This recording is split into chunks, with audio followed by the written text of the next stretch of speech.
Hello class previous lecture में हम लोग डिस्कस कर रहे थे ऑल अबाउट कार्डियोवैस्कुलर सिस्टम। और कार्डियोवैस्कुलर सिस्टम में हम लोगों ने हार्ट की वॉल्स को पढ़ा था कि हार्ट की जो वॉल्स हैं वो कितनी लेयर से मिलकर के बनी हैं, किस लेयर क्या क्या सिग्निफिकेंस होता है, इसके बारे में हम लोगों ने जाना था। ठीक है। और इसके अलावा मैंने हार्ट के वॉल से कुछ इम्पॉर्टेंट फीचर्स के बारे में भी आपको बताया था कि हार्ट के वॉल के कुछ इस तरीके से स्पेसिफिक फीचर्स होते हैं जिनके हेल्प से जो हार्ट है उसके वॉल थोड़ा अलग हैं। नॉर्मल जो ह्यूमन बॉडी की जो नॉर्मल मसल्स होती हैं, हार्ट की मसल उससे थोड़ा सा अलग होती हैं, अलग टाइप की दिखाई देती हैं। तो हम यहाँ पर उन्हीं फ़ीचर्स के बारे में पढ़ रहे थे कि कौन कौन से फ़ीचर्स मैंने आपको जैसे बताया। ऑटो रिदमिसिटी है, ये सेंट्रल नर्वस सिस्टम पे बहुत ज़्यादा डिपेंड नहीं होता है। इस तरीके की मैंने आपको ढेर सारे फ़ीचर्स बताए हुए थे और उसी को आज की क्लास में हम लोग कंटिन्यू करेंगे। आज हम लोग पढ़ेंगे हार्ट मसल्स मेटाबॉलिज़्म, किस तरीके से हार्ट एनर्जी प्रोड्यूस करता है। क्योंकि वहाँ पर मैंने आपको एक फ़ीचर ये भी बताया था कि जो हार्ट है वो एक कंटिन्यूअसली बीट करने वाला ऑर्गन है, तो उसमें बिल्कुल भी थकान या रेजिस्टेंट नाम की चीज़ नहीं होती है। ऐसा नहीं होता है कि हार्ट को अगर एनर्जी ना मिली तो वो थक गया या इस तरीके से वो शो कर दिया। ठीक है, ऐसा कुछ भी शो कभी भी हार्ट नहीं करता है। तो किस तरह से मेटाबॉलिज़्म होता है हार्ट की मसल्स में जिसकी वजह से वो कभी थकता नहीं है, इसके बारे में हम लोग आज की क्लास में डिस्कस करेंगे। ओके, तो कार्डियक मेटाबॉलिज़्म क्या है, सबसे पहले यही जान लेते हैं। What is cardiac metabolism? Cardiac metabolism is a biochemical process that supply energy to the heart muscle. यानी एक ऐसा प्रोसेस जिसकी हेल्प से हार्ट की मसल्स को, मेनली कौन सी हार्ट की मसल्स होती हैं, जैसे वैसे तो 3 होती हैं, एंडोमेट्रियम, मायोमेट्रियम एंड इपीमेट्रियम या पेरीमेट्रियम जिसको बोलते हैं। तो मेनली हार्ट की मायोमेट्रियम को एनर्जी मिलती है इसकी हेल्प से। ठीक है, कार्डियक मेटाबॉलिज़म्स की हेल्प से, ताकि वो कंटिन्यूअसली बीट कर सके और वो भी बिना थके हुए। जितने भी इम्पल्सेस जो through out the heart muscle carry करती हैं मसल्स और उनको पूरे हार्ट में सर्कुलेट करवाती हैं, ताकि जो हार्ट है वो प्रॉपरली बीट कर सके, बिल्कुल भी बीटिंग में डिले ना होने पाए। तो इसमें क्योंकि देखिए ये 24 घंटे 24/7 काम कर रहा है, तो ऑब्वियस सी बात है कि यहाँ एनर्जी की रिक्वायरमेंट भी नॉर्मल के कंपैरिजन में ज़्यादा है। तो उसी डिमांड को फुलफ़िल करने के लिए कार्डियक मेटाबॉलिज़्म किन किन चीज़ों के थ्रू होता है, कौन कौन चीज़ों की हेल्प से मेटाबॉलिज़्म होता है, जिसके बारे में हम लोग डिस्कस करेंगे। ठीक है, तो सबसे पहला है एनर्जी सोर्सेज। हार्ट के लिए एनर्जी सोर्सेज कहाँ से आते हैं? ऑलमोस्ट 60 to 70% कहाँ से आएंगे? फैटी एसिड से आएंगे। फैटी एसिड्स आर लिपिड्स, तो लिपिड से 60 से 70% ऑलमोस्ट एनर्जी हार्ट अपनी कंटेन करता है, और 20 to 30% ऑलमोस्ट ग्लूकोज से।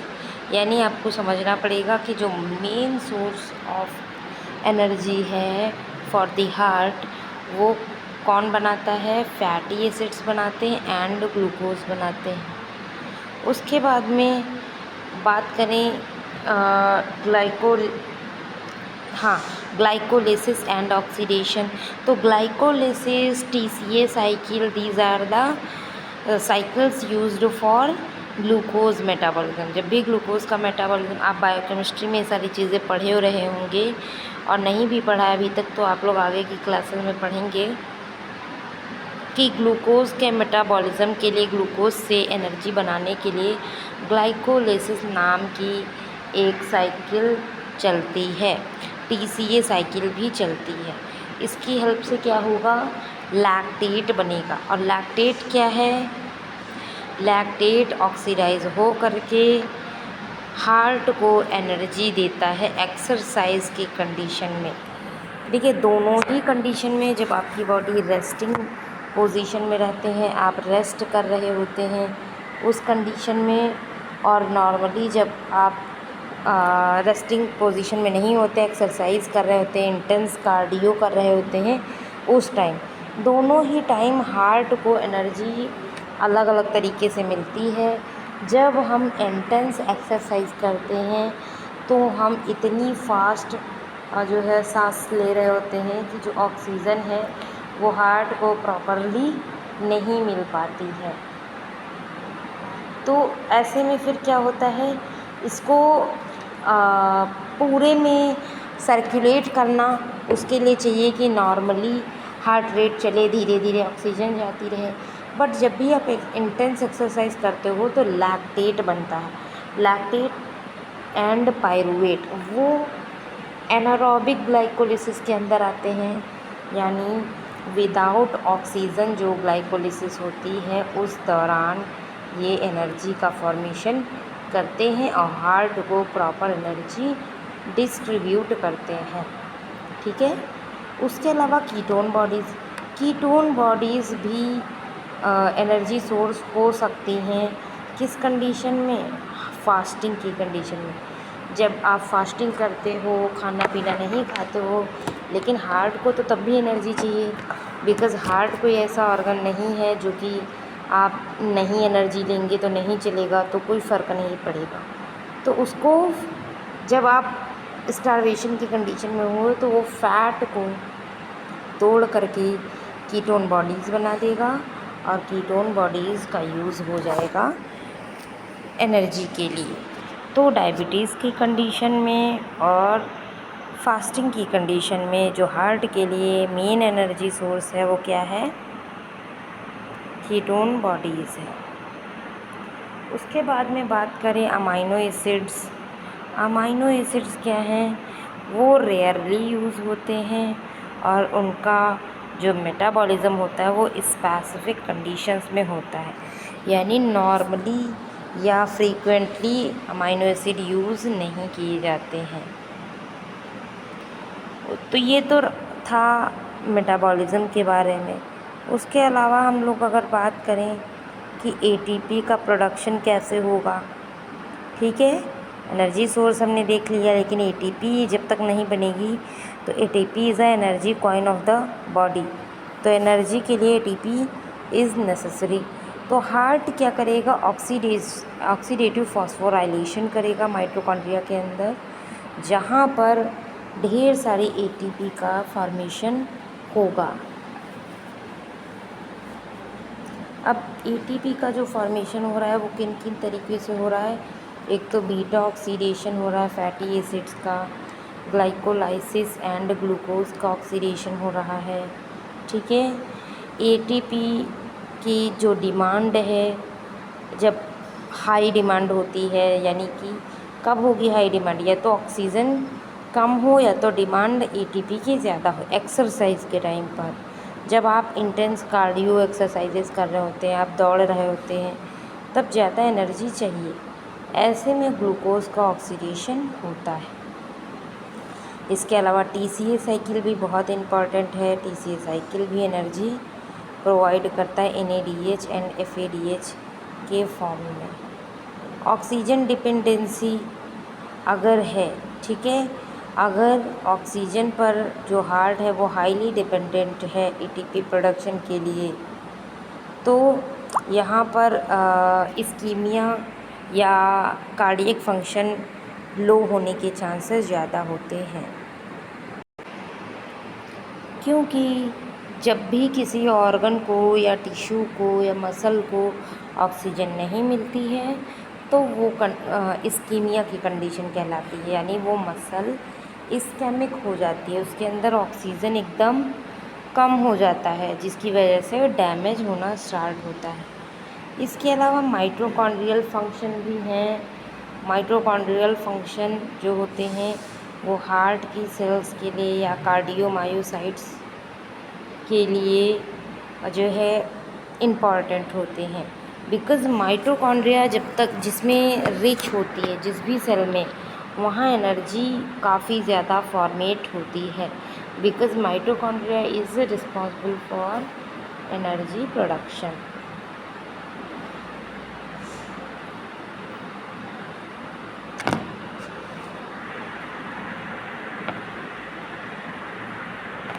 इसके अलावा बात करें एनर्जी डिमांड की। एनर्जी डिमांड जब हार्ट की ज़्यादा होगी, ठीक है, उस टाइम पर भी कुछ इलेक्ट्रोलाइट्स की हेल्प लेता है हार्ट, जैसे सोडियम है, पोटेशियम है, कैल्शियम है। तो एनर्जी को मेंटेन करने के लिए, एनर्जी के सोर्सेज कंप्लीटली बने रहें, इसके लिए हाई एनर्जी डिमांड को compete करने के लिए हार्ट कुछ इलेक्ट्रोलाइट्स का सहारा भी लेता है, ठीक है। जैसे सोडियम पोटेशियम पंप प्रेजेंट होते हैं and sarcoplasmic reticulum calcium ATPase होते हैं। ये क्या है, कैल्शियम एंड मेनली आपका पोटेशियम होता है। देखिए हार्ट के लिए इन तीनों में अगर बात करें कंपेयर करके, तो सबसे ज़्यादा पोटेशियम होता है, इसके बाद सोडियम एंड कैल्शियम भी इम्पॉर्टेंट होते हैं। इसके अलावा एक और फीचर है अडेप्टिबिलिटी का, यानी जो हार्ट है वो जो है अडेप्ट कर सकता है किसी भी चीज़ को, अवेलेबिलिटी को, स्ट्रेस को या डिजीज़ को। यानी अवेलेबिलिटी को किस तरीके से, अब जैसे मान लीजिए ग्लूकोज़ आपने खाया, आपके हार्ट ने ग्लूकोज़ को मेटाबोलाइज़ किया, मेटाबॉलिज़्म इसका हुआ और एनर्जी बन गई। लेकिन कभी ऐसा हो जाए कि आपने ग्लूकोज़ ना खाया हो, आप उसको खाना बंद कर दें, आप स्टारवेशन करने लग जाएं, तब क्या हार्ट आपका बंद हो जाएगा? नहीं, तब वो डिपेंडेंसी किस पे रख देगा, कीटोन बॉडीज़ पे या फैट पे। तब आपका फ़ैट बर्न होगा, आपके कीटोन बॉडीज़ बनेंगे और उसकी हेल्प से जो हार्ट को नीड है वो डिमांड कंप्लीट की जाएगी, ठीक है। तो किसी भी कंडीशन में हार्ट रुकना नहीं होता है, उसको एनर्जी चाहिए तो वो कहीं ना कहीं से एनर्जी की व्यवस्था कर लेगा, ठीक है। कहने का मतलब ओवरऑल ये है।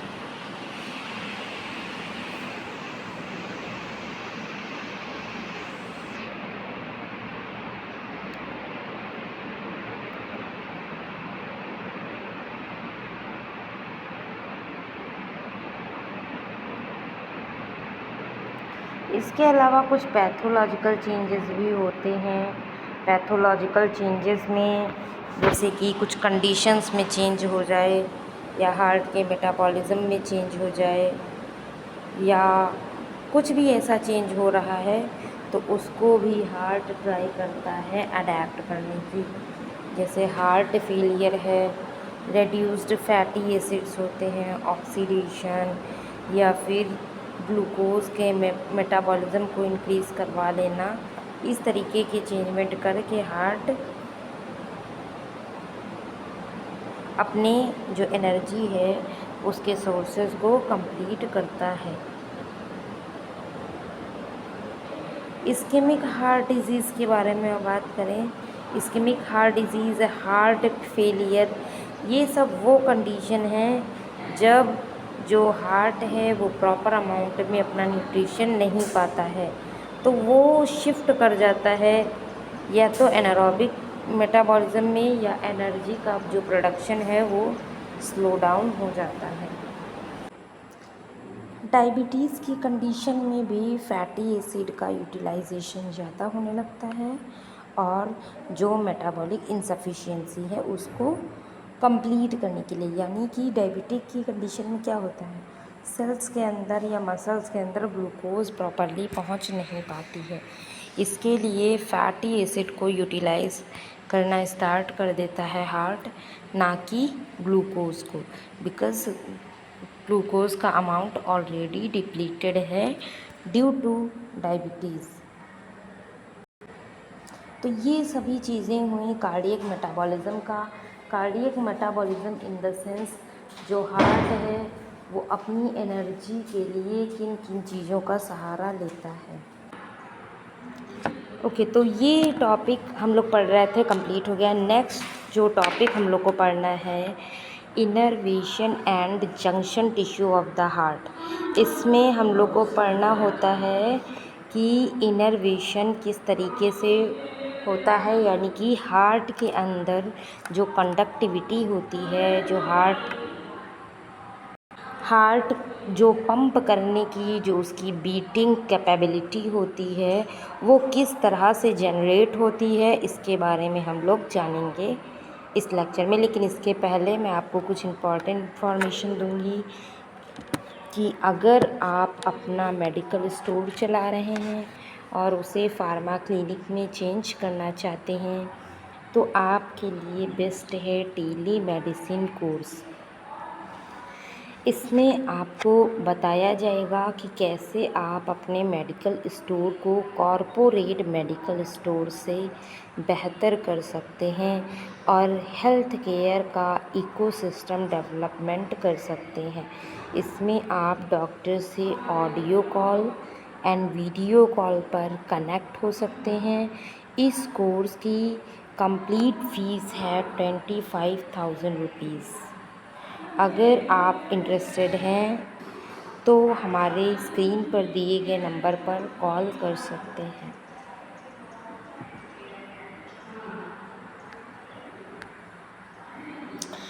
ओके, तो हम लोग को पढ़ना है innervation and junction tissue of the heart, यानी कि हार्ट के बीट करने के लिए, उसकी रिदम को मेंटेन करने के लिए क्या क्या चीज़ें नेसेसरी होती हैं। ठीक है, तो सबसे पहले जो इनर्वेशन होता है हार्ट का वो autonomic nervous system and intrinsic cardiac conduction system पर डिपेंड करता है।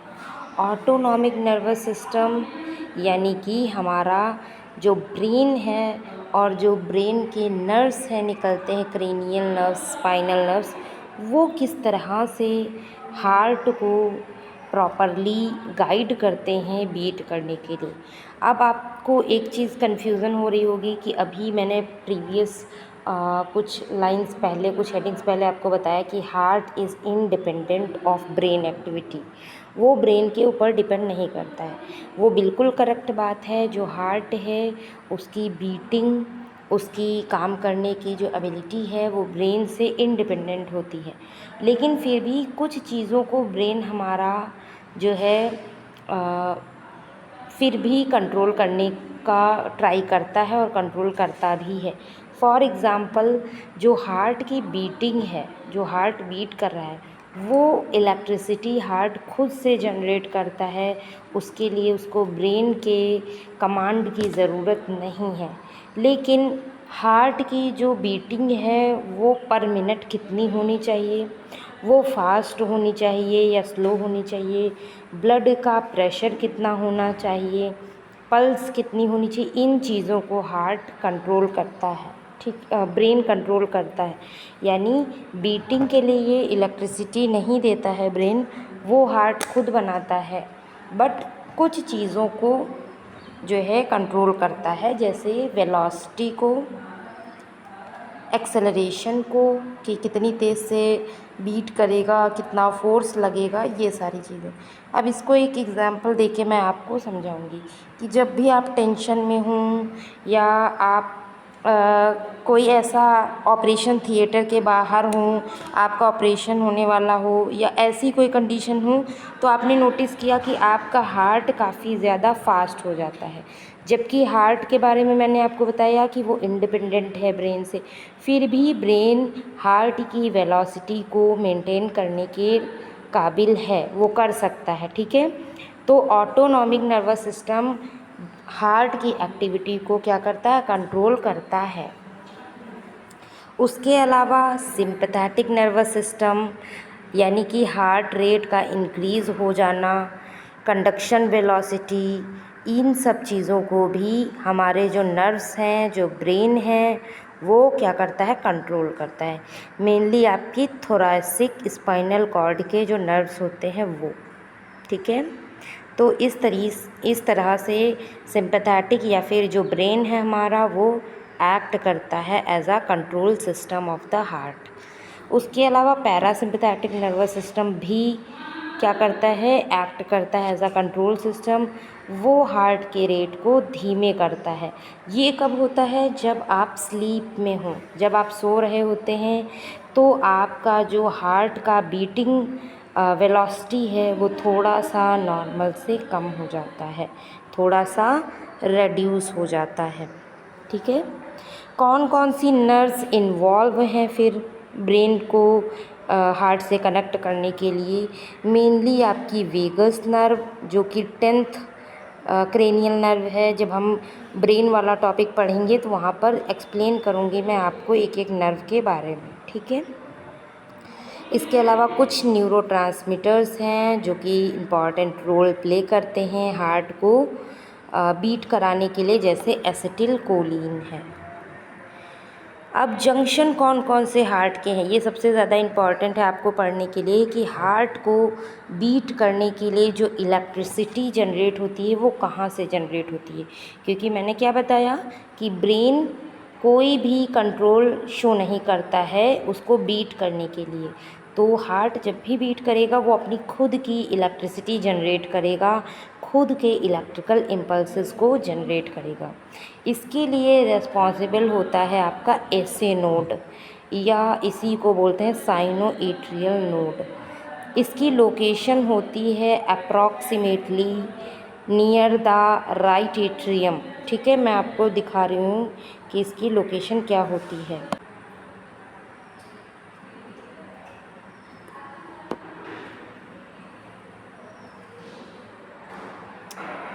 ये जो आपका लोकेशन यहाँ पर दिख रही है राइट एट्रियम, पहले हम थोड़ा सा एनाटॉमी इसकी देख लेते हैं डिटेल में, फिर मैं आपको यहाँ पर बताऊँगी।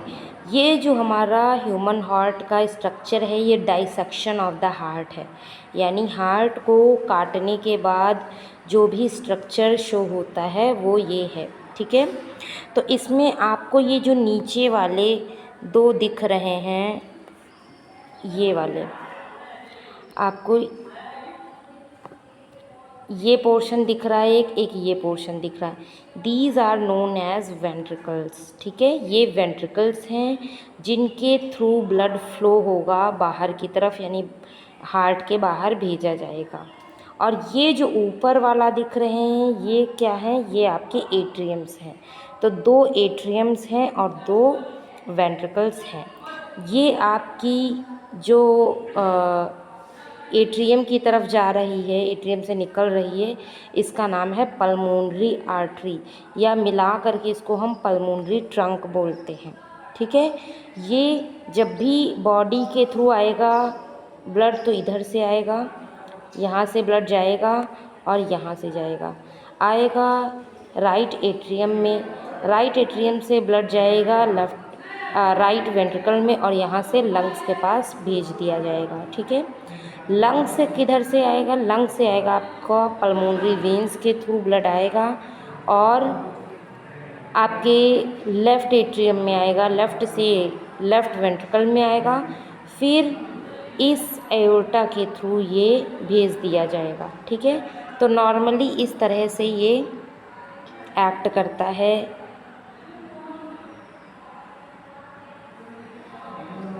ये मैं इरेज कर रही हूँ यहाँ पर। हम लोग देखेंगे पहले एसे नोड की लोकेशन, ये चीज़ें हम लोग को पढ़नी हैं, बाद में पढ़ेंगे, पहले हम इसका कंडक्शन देखेंगे, ठीक है। एसे नोड की लोकेशन क्या है,